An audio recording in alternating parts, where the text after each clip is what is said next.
Seorang hafiz Quran yang anggun dan terhormat berdiri di pelaminan dengan cadar hitamnya. Di sampingnya, seorang pemuda pang penuh tato dan anting membuat semua tamu berbisik. Bahkan sang ayah sendiri menunjuknya dengan amarah, merasa harga diri keluarga jatuh. Namun di tengah cibiran, pemuda itu mengeluarkan sebuah kotak besar berisi. Pagi itu udara desa Sukamulia terasa berbeda. Biasanya suara burung dan gemericik air sungai menjadi pembuka hari. Namun kali ini ada bisik-bisik yang menyusup dari rumah ke rumah.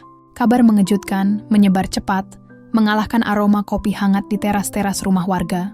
Zahra mau nikah sama anak pang. Bisik Bu Siti pada tetangganya di warung kecil dekat masjid. Anak pang yang mana? Jangan-jangan yang penuh tato itu. Sahut Bu Ningsi menahan tawa sinis. Zahra gadis 23 tahun. Hafiz Quran yang lembut tutur katanya. Selama ini menjadi kebanggaan desa. Anak tunggal Pak Darwis, tokoh agama yang karisman dihormati. Semua orang mengira ia akan menikah dengan ustaz muda atau setidaknya pria yang sepadan dalam agama. Tapi nama yang muncul justru Damar. Pemuda berpenampilan garang, rambut mohok, anting di telinga, jaket jeans rombak penuh emblem, dan tato menghiasi lehernya. Di rumah Pak Darwis, suasana tegang tak kalah hebat. Ayah Zahra duduk di ruang tamu. Wajahnya kaku, matanya menatap kosong ke lantai. Apa benar, Rah? Yang kau pilih itu dia? Suaranya berat seperti menahan amarah yang siap meledak. Zahra menunduk. Jemari tangannya menggenggam ujung jilbabnya erat. Iya, ayah. Dia orang yang baik. Pak Darwis menghembuskan napas keras. Baik, kau tahu penampilan dan perilakunya. Bagaimana orang akan memandang kita nanti? Apa yang sudah ayah ajarkan padamu selama ini? Suaranya meninggi. Namun Zahra tetap pada pendiriannya. Ayah belum mengenalnya. Dia bukan seperti yang orang lihat. Kalimat itu justru membuat Pak Darwis semakin gusar. Cukup, Rah. Ayah tak ingin dengar lagi. Kalau engkau tetap bersih keras, jangan salahkan ayah kalau hari itu ayah tak akan tersenyum. Di luar rumah berita ini terus bergulir. Beberapa anak muda desa mulai membicarakannya di pinggir lapangan bola. Ada yang mencibir, ada yang menganggap ini lelucon. Bahkan ada yang menunggu-nunggu hari pernikahan itu hanya untuk melihat pertunjukan yang katanya akan jadi bahan cerita bertahun-tahun. Sore harinya Zahra duduk sendirian di kamar. Matanya menatap mushaf Al-Quran di pangkuannya. Ayat-ayat yang biasa menjadi penenang hatinya kini bercampur dengan rasa gelisah yang tak bisa ia bendung. Ia tahu keputusannya akan membuat banyak orang menentang bahkan ayahnya sendiri. Tapi di hatinya ia percaya Damar bukan orang sembarangan. Ia punya sesuatu yang orang lain belum tahu. Sementara itu, di sebuah bengkel kecil di ujung desa, Damar sedang membetulkan sepeda motor seorang pelanggan. Tangannya hitam oleh oli, namun senyumnya tulus ketika menyambut anak kecil yang datang meminta permen. Ia tidak tahu kabar tentang dirinya, dan Zahra sudah menjadi bahan obrolan seluruh desa. Di kejauhan, matahari mulai tenggelam, meninggalkan warna jingga di langit. Hari itu semua orang hanya menunggu apakah pernikahan ini akan benar-benar terjadi atau akan batal di detik terakhir. Malam itu rumah Pak Daru sunyi. Hanya suara jam dinding yang terdengar berulang-ulang. Zahra duduk di ruang makan menunggu ayahnya pulang dari musyawarah di masjid. Ibunya Bu Salma bolak-balik ke dapur tanpa bicara banyak. Udara di rumah itu seperti menahan badai. Pintu depan terbuka perlahan. Pak Darwis masuk. Sorot matanya tajam. Langkahnya mantap. Ia tidak langsung duduk melainkan berdiri di depan Zahra menatapnya lama. Rah, ayah sudah dengar semuanya. Tidak hanya dari mulutmu kemarin, tapi dari mulut orang-orang di luar sana. Mereka membicarakanmu, menertawakan kita. Suaranya berat. Seperti setiap kata yang keluar mengandung beban. Zahra menunduk berusaha menyusun kata. Damar bukan seperti yang mereka bilang. Memang penampilannya berbeda. Tapi hatinya Pak Darwis memotong nadanya tegas. Hati bagaimana kau bisa melihat hatinya? Kau tahu apa yang sudah ayah perjuangkan untuk membesarkanmu? Ayah ingin kau bersama lelaki yang bisa memimpinmu dalam agama. Bukan lelaki yang hidupnya di jalanan. Bu Salma mencoba menenangkan. Darwis, mungkin kita beri dia kesempatan dulu. Namun suaminya menoleh cepat. Suaranya meninggi. Kesempatan apa? Apa kau mau lihat anak kita jadi bahan tertawaan sampai akhir hayat? Aku tidak akan biarkan itu terjadi. Zahra menghela napas panjang, mencoba menahan getaran di suaranya. Ayah, aku sudah sholat istikharah berkali-kali. Hatiku mantap. Aku percaya ini takdir Allah.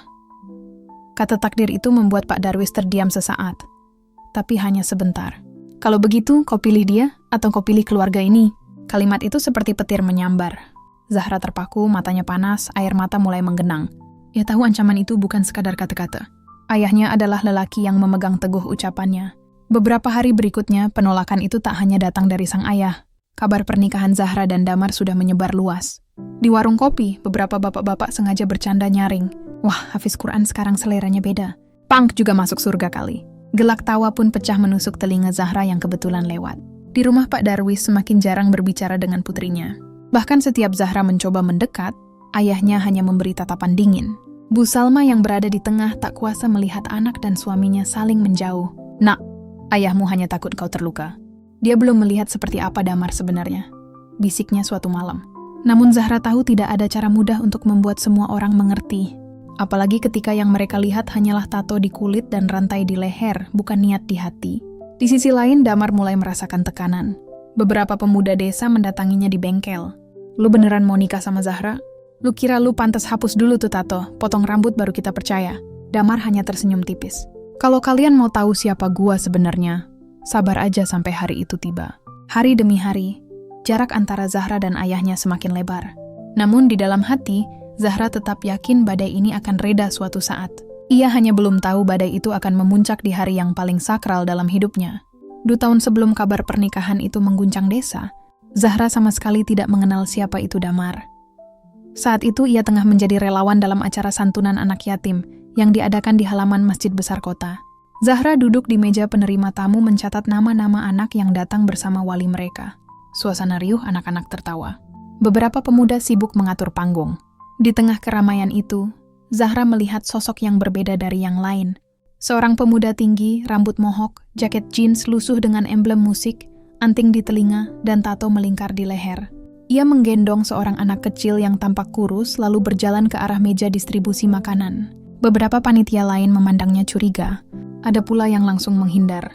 Zahra sempat mengernyit bertanya-tanya, kenapa pemuda seperti itu ada di acara masjid. Namun yang membuatnya terkejut adalah ketika ia melihat pemuda itu dengan sabar menyuapi anak kecil di pangkuannya, bahkan menyeka mulutnya dengan lembut. Setelah itu ia memakaikan sandal yang nyaris putus ke kaki anak tersebut dan tersenyum tipis. Sore harinya saat acara hampir selesai, Zahra tak sengaja bertemu lagi dengannya di halaman masjid. Pemuda itu sedang mengangkat tumpukan kardus berisi nasi kotak untuk dibawa ke panti asuhan. Zahra memberanikan diri menyapa. "Maaf, kamu relawan juga di sini?" Pemuda itu menoleh. Ekspresi wajahnya datar tapi matanya teduh. "Iya, saya sering bantu di acara kayak gini, tapi jarang ada yang mau ngobrol sama saya." Jawabnya pelan. Itulah pertama kali Zahra mendengar namanya Damar. Dari obrolan singkat itu, Zahra tahu ia bukan orang yang sekedar lewat. Damar sering mengajak anak-anak jalanan makan, membantu mereka cari tempat tidur aman, bahkan mengajari mereka baca Iqra di emperan toko setiap malam minggu. Hari-hari berikutnya, Zahra semakin sering melihat Damar di kegiatan sosial. Meski penampilannya tak berubah, ia selalu datang tepat waktu membawa sesuatu untuk dibagikan kepada anak-anak. Tak jarang Zahra memergokinya duduk di sudut masjid, selepas sholat maghrib membaca Al-Quran dengan suara pelan namun merdu. Suatu malam saat acara santunan selesai, Zahra memberanikan diri bertanya, "Damar, kalau kamu orang baik, kenapa tidak ubah penampilanmu? Biar orang tidak salah paham." Damar tersenyum tipis. "Karena kalau saya ganti penampilan, anak-anak jalanan yang saya dekati akan menjauh. Mereka percaya sama saya karena saya seperti mereka. Kalau saya berpakaian seperti ustaz, mereka akan takut." Jawaban itu membuat Zahra terdiam lama. Dalam hatinya ia mulai merasakan sesuatu yang berbeda, kagum, sekaligus penasaran. Namun ia tahu perasaan itu akan menjadi rumit jika orang tuanya tahu. Pertemuan demi pertemuan menguatkan rasa percaya Zahra pada Damar. Ia melihat keikhlasan yang jarang dimiliki orang meski dibungkus penampilan yang keras. Hingga pada suatu sore yang redup di beranda panti asuhan, Damar tiba-tiba berkata, "Zahra, kalau suatu hari aku melamarmu, kamu mau enggak?" Pertanyaan itu membuat jantung Zahra berdegup kencang. Ia hanya menunduk. Bibirnya mengulum senyum samar. Ia tidak menjawab saat itu. Namun di dalam hati ia tahu ia sudah mulai memikirkan jawaban ia. Malam itu angin kota berhembus lembut. Zahra dan Damar duduk di bangku kayu depan panti asuhan, ditemani suara anak-anak yang mulai terlelap di dalam. Lampu jalan redup menyorot sebagian wajah Damar yang dipenuhi tato. Zahra memandangi lehernya yang dihiasi gambar menyerupai sayap burung, lalu menatap tato di tangannya. Simbol-simbol yang tak ia mengerti. "Boleh aku tanya sesuatu?" Zahra membuka percakapan dengan suara hati-hati. Damar menoleh tersenyum samar. "Tanya aja, nggak usah sungkan. Tato di tubuhmu itu punya arti atau cuma hiasan?" Damar terdiam sesaat lalu menatap jauh ke jalan yang sepi. "Setiap tato di tubuhku punya cerita, Zahra. Gak semua orang mau dengar dan gak semua cerita bisa aku bagi." Zahra mengerutkan kening. "Kenapa? Takut aku menghakimi?" Damar tertawa pelan. Suara tawanya berat tapi hangat. Bukan takut. Cuman aku nggak mau kamu lihat aku seperti yang orang lain lihat. Aku biarin kamu mengenal aku pelan-pelan. Bukan dari kulitku tapi dari apa yang aku lakuin. Zahra terdiam, namun matanya tetap mengamati. Ada tato tulisan Arab kecil di dekat pergelangan tangannya. Hampir tertutup gelang kulit. Menunjuknya. Yang itu artinya apa? Damar menetapnya lalu perlahan menggulung sedikit lengan bajunya. Itu ayat favorit Kurawakallahi, barang siapa bertawakal kepada Allah, maka Allah akan mencukupkan urusannya. Zahra terkejut. Kamu hafal ayat itu? Damar tersenyum tapi matanya sedikit berkaca. Aku bukan Ustadz Zahra, tapi aku belajar dari jalanan, dari hidup, dan dari orang-orang yang pernah nolongin aku dulu. Malam itu, Damar bercerita sedikit tentang masa lalunya. Ia tumbuh di lingkungan keras di mana anak-anak sebaya terjebak narkoba dan pergaulan bebas. Ia kehilangan orang tua sejak remaja lalu hidup menggelandang. Tato pertama yang ia buat adalah simbol kesedihan, pengingat akan masa ketika ia tidur di bawah jembatan. Namun di tengah hidup yang gelap, ia bertemu seorang ustaz yang mau mengajarinya mengaji tanpa memandang penampilannya. Dari sanalah, perlahan ia mulai berubah. Aku nggak mau lepas penampilan ini karena anak-anak di jalan cuma mau dengerin orang yang mereka anggap sama kayak mereka. Kalau aku ganti mereka bakal lari balik lagi ke hidup yang lama. Aku nggak mau itu terjadi, ucap Damar. Suaranya mantap. Zahra menatapnya lekat-lekat. Ia mulai paham bahwa di balik tato dan rantai yang mengelilingi lehernya, Damar menyimpan misi yang besar. Hatinya berdesir, ada rasa hormat yang tumbuh. Namun ia juga sadar dunia luar tidak akan melihat seperti itu. Sebelum berpisah malam itu, Zahra bertanya pelan, kalau suatu hari aku berdiri di sisimu, di depan orang banyak, kamu janji enggak akan pernah lepas prinsipmu. Damar menatapnya dalam-dalam lalu mengangguk. Janji, tapi aku juga janji aku enggak akan pernah biarin kamu jatuh sendirian. Zahra pulang malam itu dengan hati yang penuh pertanyaan. Ia tahu perjalanan bersama Damar tidak akan mudah, tapi di lubuk hatinya, ia mulai yakin laki-laki ini bukan sekadar anak pangjalanan. Ia adalah seseorang yang sedang memikul rahasia yang jauh lebih besar dari yang ia bayangkan. Sejak kabar pertunangannya menyebar, Zahra merasakan setiap langkahnya di desa menjadi berat. Mata-mata yang biasanya menyapanya ramah kini berubah menjadi tatapan penuh penilaian. Saat ia pergi ke warung membeli beras, bisikan-bisikan itu terasa seperti pisau yang menggores pelan. Itu dia calon istrinya anak pang itu. Bisik seorang ibu sambil pura-pura menunduk. Cantik-cantik hafiz Quran. Kok milihnya yang kayak gitu? Balas yang lain dengan nada meremehkan. Zahra berusaha mengabaikan, namun hatinya menghangat oleh rasa sakit. Ia pulang ke rumah sambil menunduk, mencoba menahan air mata agar tidak jatuh sebelum sampai ke kamarnya. Di rumah, situasi tidak lebih baik. Pak Darwis semakin jarang berbicara padanya. Bahkan sholat maghrib yang biasanya mereka lakukan berjamaah kini sering sendiri-sendiri. Bu Salma berusaha menjadi penengah, tapi suaminya terlalu keras menolak. Suatu malam saat Zahra sedang menjemur pakaian, ia mendengar ayahnya bicara di telepon. Sedang. Kalau perlu saya batalkan sebelum akad, saya tidak mau anak saya hancur masa depannya. Kalimat itu menusuk telinga Zahra.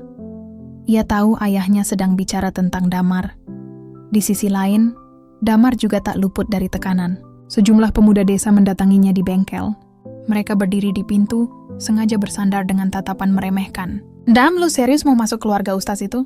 Nggak takut ditolak mentah-mentah? Damar tetap fokus memutar kunci Inggris di tangan. Kalau mereka mau menilai dari penampilan, ya silakan.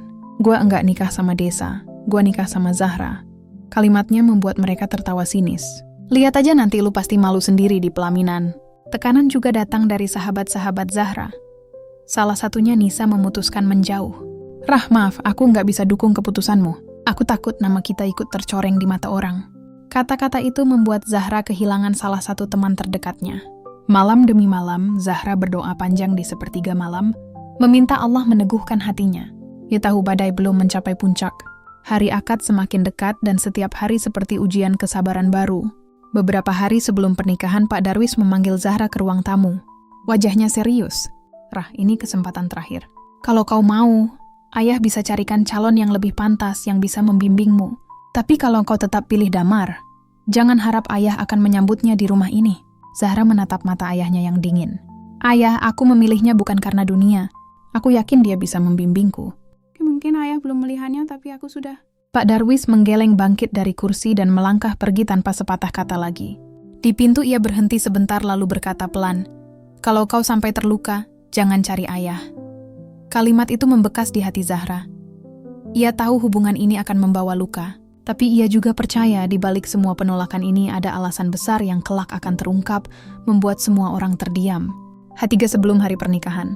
Rumah Zahra terasa seperti medan perang yang sunyi. Tidak ada tawa keluarga. Tidak ada obrolan hangat menjelang pesta. Hanya langkah kaki yang terdengar di lantai kayu. Berat dan enggan saling mendekat. Di ruang tamu, Bu Salma sibuk mengatur undangan yang tersisa. Sebagian sudah dibagikan, sebagian lagi belum. Ia bimbang. Apakah pantas undangan itu diteruskan sementara suaminya masih belum sepenuhnya merestui? Pak Darwis duduk di kursi panjang memandangi keluar jendela. Tiba-tiba ia berkata tanpa menoleh, "Salma, batalkan saja. Tidak perlu malu kalau kita jujur demi kebaikan anak." Bu Salma menunduk, suaranya lirih. "Tapi Bang, Zahra sudah mantap hatinya. Kalau kita batalkan sekarang, luka di hatinya akan lebih besar." Pak Darwis menghela napas panjang. Lebih baik luka sekarang daripada luka seumur hidup. Sementara itu di bengkel kecilnya, Damar sedang menyiapkan sesuatu. Ia memoles sebuah kotak kayu besar berwarna hitam dengan ukiran halus di sisinya. Kotak itu ia simpan di sudut ruangan ditutupi kain beludru. Hanya satu orang yang tahu isinya dirinya sendiri. Rekan kerjanya Roni penasaran. "Dam, itu buat apa?" "Kayak kotak perhiasan." Damar tersenyum kecil. "Bukan cuma perhiasan. Ini kunci buat nutup semua mulut yang selama ini nyinyir sama Zahra." Namun, jalan menuju hari pernikahan tidak mudah.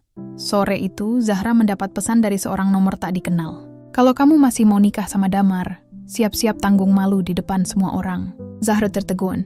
Ia tidak tahu siapa pengirimnya. Jantungnya berdegup kencang. Namun ia memilih menghapus pesan itu. Berusaha tidak membiarkan ketakutan menguasai. Malamnya saat keluarga besar berkumpul untuk membicarakan teknis acara, salah satu paman Zahra angkat bicara. "Darwis, apa kamu yakin? Jangan sampai tamu datang cuma buat menonton drama keluarga."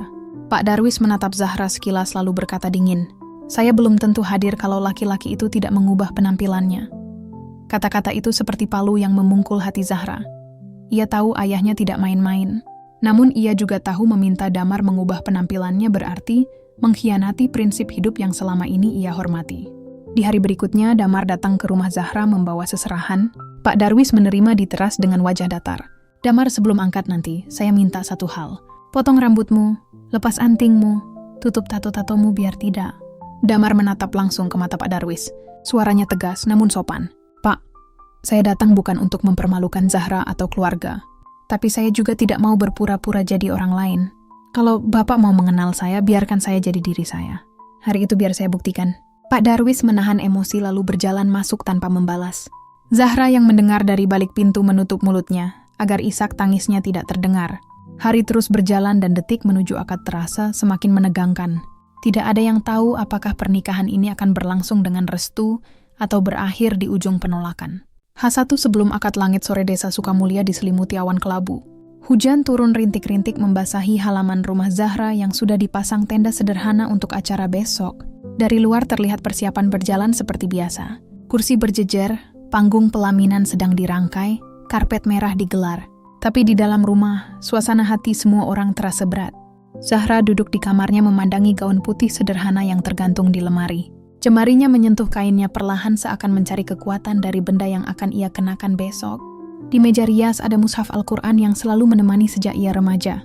Ia membukanya di surat Al-Anfal ayat 2. Membaca pelan, mencoba menenangkan diri. Pintu kamarnya diketuk pelan. Bu Salma masuk duduk di samping putrinya.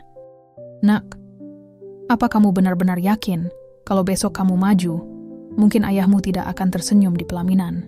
Bahkan mungkin ia memilih duduk di belakang." Zahra menatap ibunya, matanya basah. "Ibu, sejak kecil ayah ajarkan aku untuk selalu jujur pada hati dan hatiku memilih dia. Aku tahu ini bukan pilihan yang membuat semua orang senang, tapi aku yakin Allah tahu alasannya." Bu Salma menggenggam tangan putrinya erat. "Kalau begitu, ibu akan berdiri di sampingmu. Apapun yang terjadi," air mata mengalir di pipi mereka berdua. Sementara itu, di bengkel, Damar duduk sendirian setelah Roni pulang. Ia membuka kotak hitam yang selama ini ia simpan. Di dalamnya berbaris rapi batang emas, selembar sertifikat rumah megah, dan sebuah cek bernilai fantastis. Di atasnya terlipat rapi selembar kertas berisi tulisan tangan. Sebuah surat yang ia tulis untuk Zahra dan keluarganya. Damar menghela napas panjang. "Besok semua orang akan tahu siapa aku sebenarnya. Dan kalau mereka masih membenciku, setidaknya aku sudah jujur." Malam menjelang di rumah Zahra, keluarga besar berkumpul untuk doa bersama. Namun suasana tegang masih terasa. Pak Darwis duduk di pojok ruangan tak banyak bicara. Sesekali ia melirik Zahra lalu memalingkan wajah. Dalam hatinya ada perasaan bercampur, marah, kecewa, namun juga penasaran. Setelah semua tamu pulang, Zahra berjalan mendekati ayahnya. "Ayah, besok aku berdiri di pelaminan bukan hanya sebagai anak ayah, tapi juga sebagai perempuan yang akan memulai hidup baru.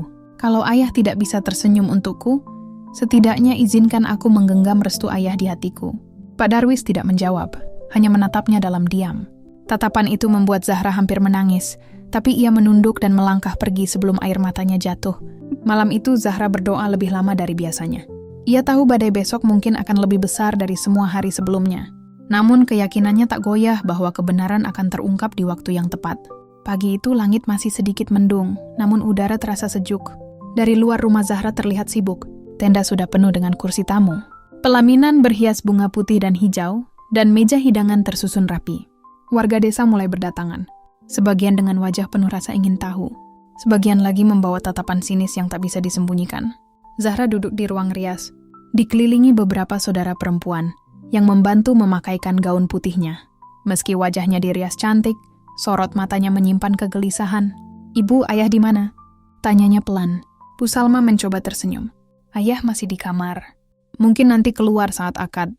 Zahra hanya mengangguk meski hatinya ragu. Sementara itu di ujung jalan Damar tiba.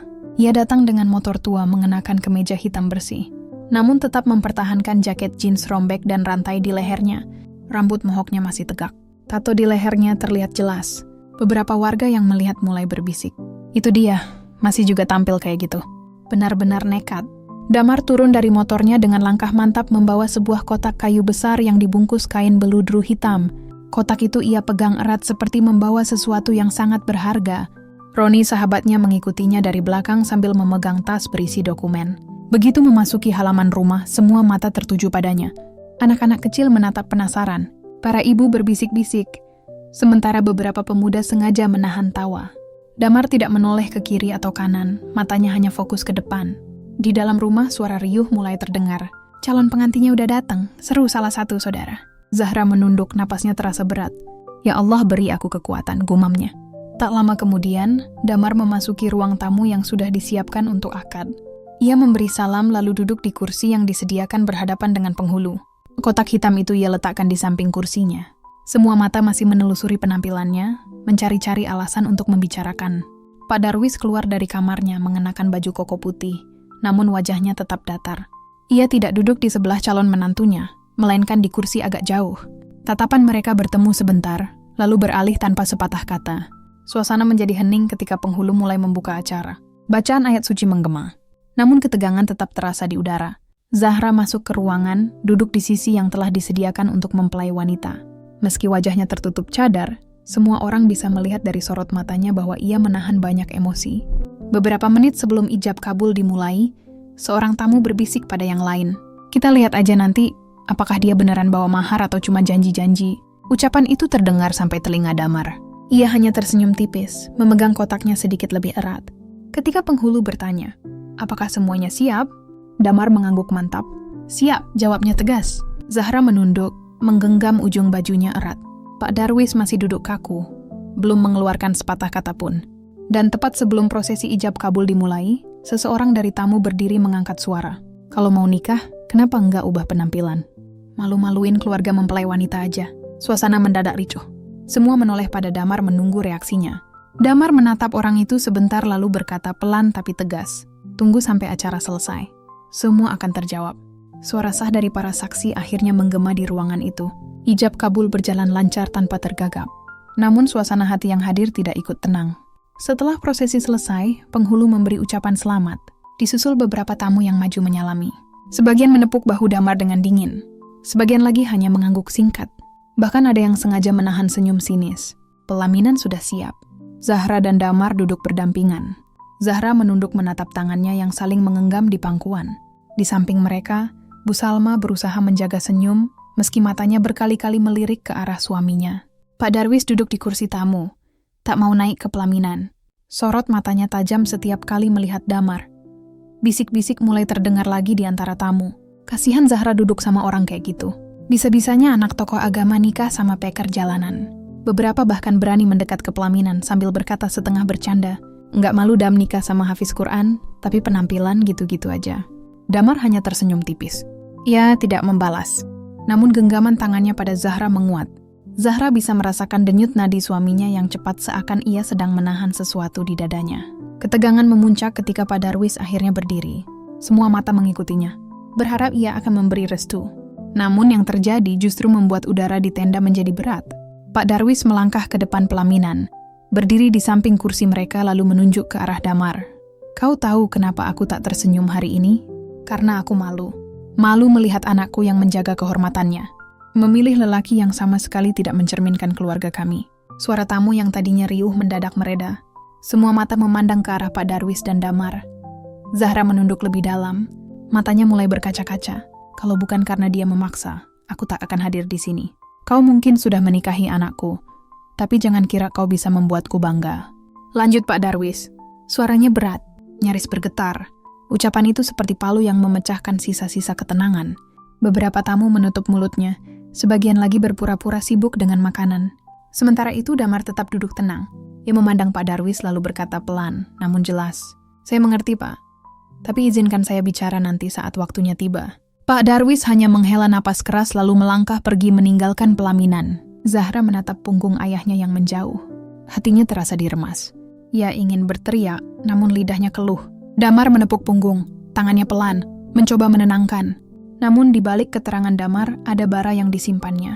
Bara itu bukan kemarahan untuk membalas, tapi tekad untuk membuktikan sesuatu yang akan mengubah pandangan semua orang yang hadir hari itu. Kotak hitam yang ia bawa sejak pagi masih tergeletak di samping kursinya. Menunggu saat yang tepat untuk dibuka, suasana resepsi berlanjut. Musik pelan dari organ tunggal mengalun. Namun hati Zahra terasa berdebar tak karuan. Duduk di pelaminan, ia menunduk hampir sepanjang waktu. Cadar hitam yang menutupi wajahnya tak cukup menyembunyikan mata yang mulai memerah.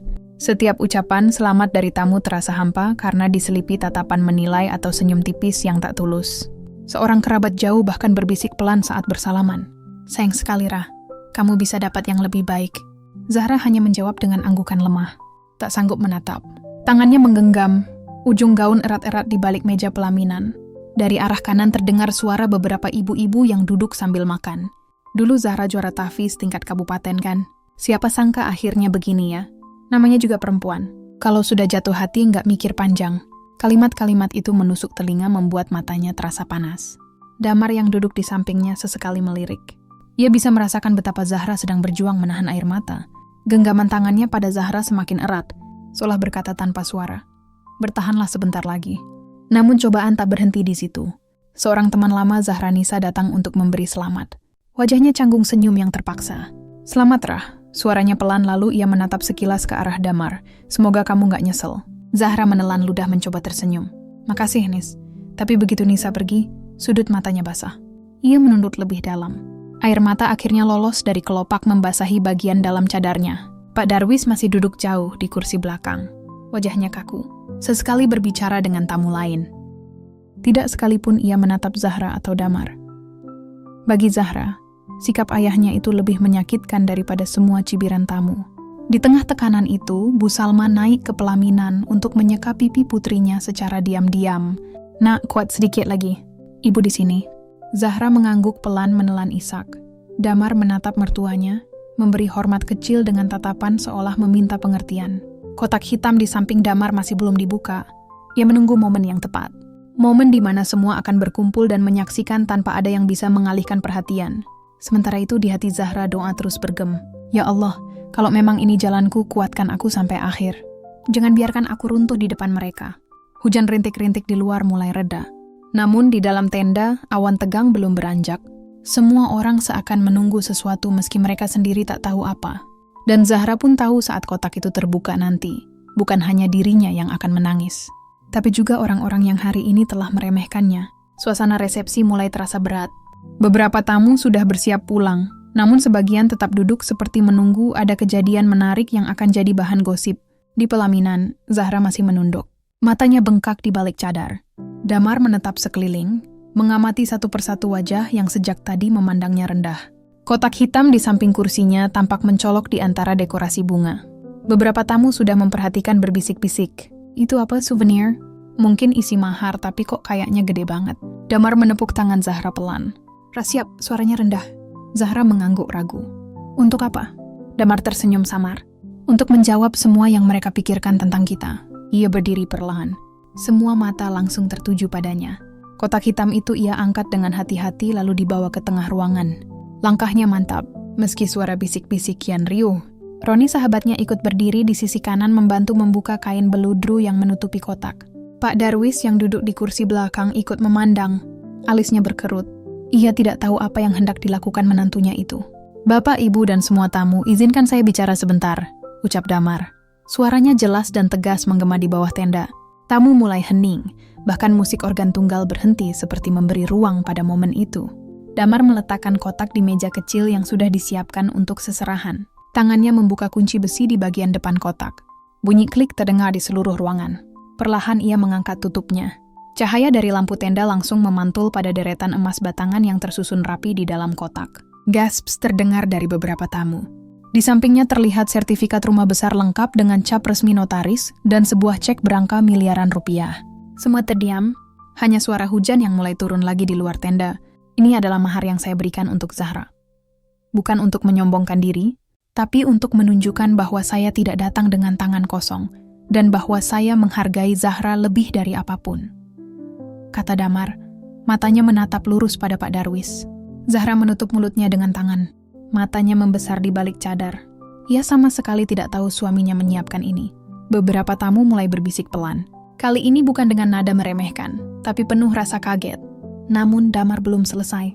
Bapak, saya tahu penampilan saya membuat banyak orang salah paham. Tapi saya bertahan dengan penampilan ini demi misi hidup saya. Saya ingin anak-anak jalanan percaya bahwa ada masa depan untuk mereka.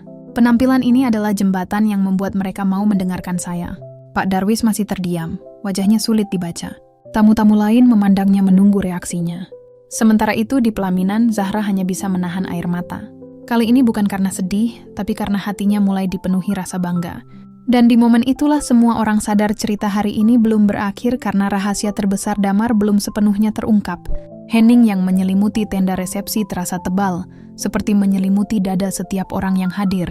Mata para tamu terpaku pada emas batangan yang berkilau di dalam kotak.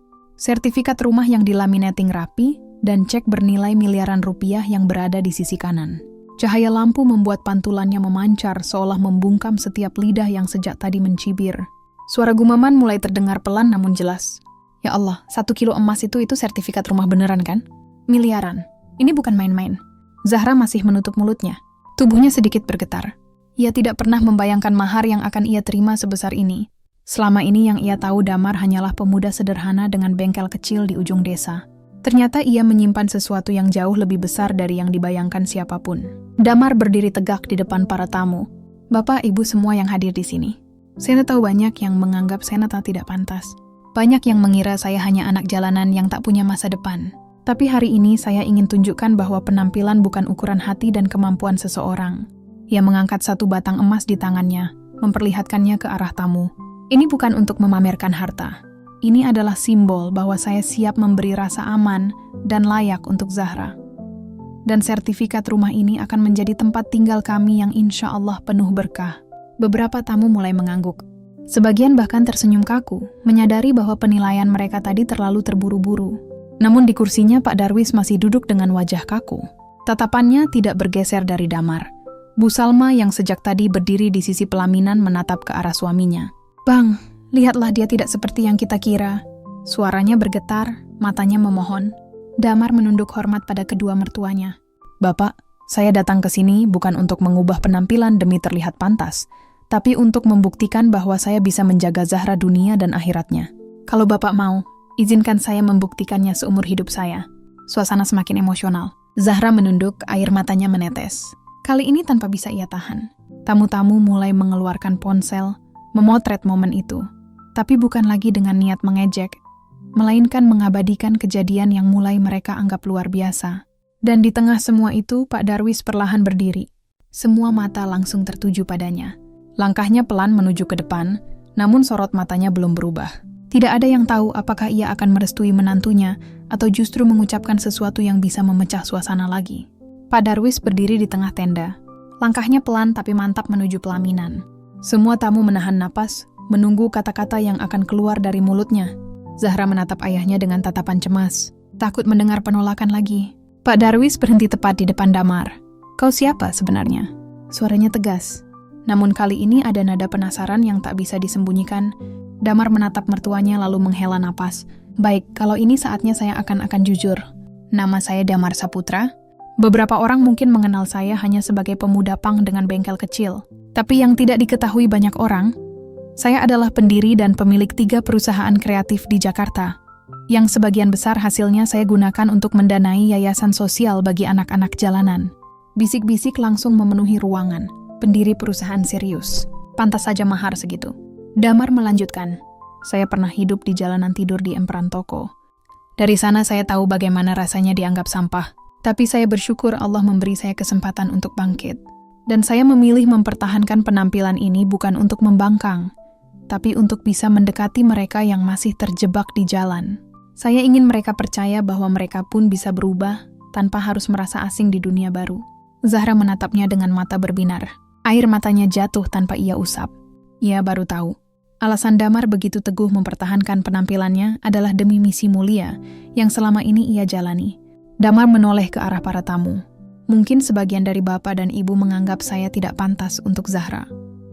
Tapi saya bersumpah saya akan menjaga dan membimbingnya bukan hanya sebagai istri, tapi sebagai teman seperjuangan di jalan Allah." Hening kembali menyelimuti tenda. Kali ini bukan hening yang penuh penilaian, tapi hening yang syarat rasa kagum dan malu pada diri sendiri. Banyak yang mulai menunduk mengingat kembali cibiran yang tadi mereka lontarkan. Pak Darwis menatap menantunya lama. Matanya bergerak ke arah kotak mahar lalu ke arah wajah Damar yang berdiri tegap. Ada kilatan sesuatu di sana. Bukan lagi kemarahan, tapi pengakuan bahwa ia mulai melihat kebenaran di balik semua ini. Namun bibirnya belum mengeluarkan kata restu. Ia hanya berkata pelan, "Kau membuatku bingung, Damar." Lalu ia berbalik kembali ke kursinya. Reaksi yang tak sepenuhnya positif itu membuat semua orang menahan napas. Tapi bagi Damar ini sudah langkah besar. Setidaknya pintu hati mertuanya mulai terbuka. Zahra yang duduk di pelaminan merasakan hatinya semakin hangat. Ia tahu badai ini belum benar-benar reda, tapi cahaya di ujungnya sudah mulai terlihat. Sejak Damar mengungkap jati dirinya, udara di dalam tenda berubah. Yang tadinya penuh bisik-bisik sinis kini menjadi hening yang berat. Para tamu mulai saling melirik, sebagian menunduk, enggan menatap pasangan di pelaminan. Beberapa ibu yang tadi mencibir di pojok tenda kini sibuk memandangi lantai. Tangan mereka menggenggam gelas teh tanpa sadar. Anak-anak muda yang sempat tertawa dan berbisik saat Damar datang kini menatapnya dengan mata penuh rasa hormat. Bahkan beberapa dari mereka tampak menyesali ucapan yang sempat mereka lontarkan. Bu Salma berdiri di sisi pelaminan tersenyum haru. Ia menatap para tamu lalu berkata pelan, "Kadang kita lupa bahwa yang indah di luar belum tentu seindah di dalam. Dan yang terlihat kasar di luar belum tentu tidak memiliki hati yang lembut." Ucapannya membuat beberapa tamu terdiam seperti tersentil. Zahra masih duduk di samping Damar. Namun kali ini kepalanya sedikit terangkat. Meski cadarnya tetap menutupi wajah, tatapan matanya memancarkan rasa bangga. Genggaman tangannya pada Damar lebih erat, seolah ingin menunjukkan kepada semua orang bahwa ia tidak pernah salah memilih. Salah satu paman dari pihak keluarga berdiri lalu menghampiri pelaminan. "Dam, maafkan paman. Tadi pagi paman ikut meremehkanmu, tapi sekarang paman lihat sendiri. Kamu punya niat yang jauh lebih besar daripada sekedar menikahi Zahra. Kamu mau bawa kebaikan bukan cuma untuk dia, tapi untuk banyak orang." Damar menunduk hormat menerima ucapan itu dengan rendah hati. "Terima kasih, Paman. Semua yang saya lakukan untuk Zahra dan untuk ridha Allah." Di kursinya Pak Darwis hanya diam. Namun sesekali matanya bergerak melihat ke arah Damar lalu beralih ke Zahra. Ekspresi itu sulit dibaca, tapi Bu Salma tahu. Hatinya mulai melunak. Beberapa tamu lainnya maju satu persatu memberi selamat kali ini dengan senyum tulus. Ucapan selamat yang mereka sampaikan berbeda dari sebelumnya. Lebih hangat, lebih menghargai. Bahkan ada yang menepuk bahu Damar dengan tatapan kagum. Suasana tenda perlahan berubah menjadi hangat. Musik organ tunggal kembali dimainkan, anak-anak berlarian dan meja hidangan mulai ramai lagi. Namun di tengah semua itu, Damar tahu satu hal. Restu dari sang ayah mertua masih belum sepenuhnya ia dapatkan. Dan di benaknya ia bertekad sebelum hari ini berakhir, ia akan memastikan bahwa restu itu datang. Meski harus mengorbankan semua yang ia miliki. Sore mulai merayap, sinar matahari condong ke barat, menembus sela-sela tenda, dan memantulkan kilau emas di kotak mahar. Tamu-tamu sebagian sudah pulang meninggalkan suasana yang lebih tenang. Zahra duduk di pelaminan masih memegang tangan Damar. Sementara Bu Salma sibuk membereskan meja hidangan bersama beberapa keluarga. Pak Darwis masih duduk di kursi belakang. Ia belum bicara sepatah kata pun sejak Damar mengungkapkan jati dirinya. Wajahnya datar, tapi sorot matanya terus mengikuti gerak menantunya.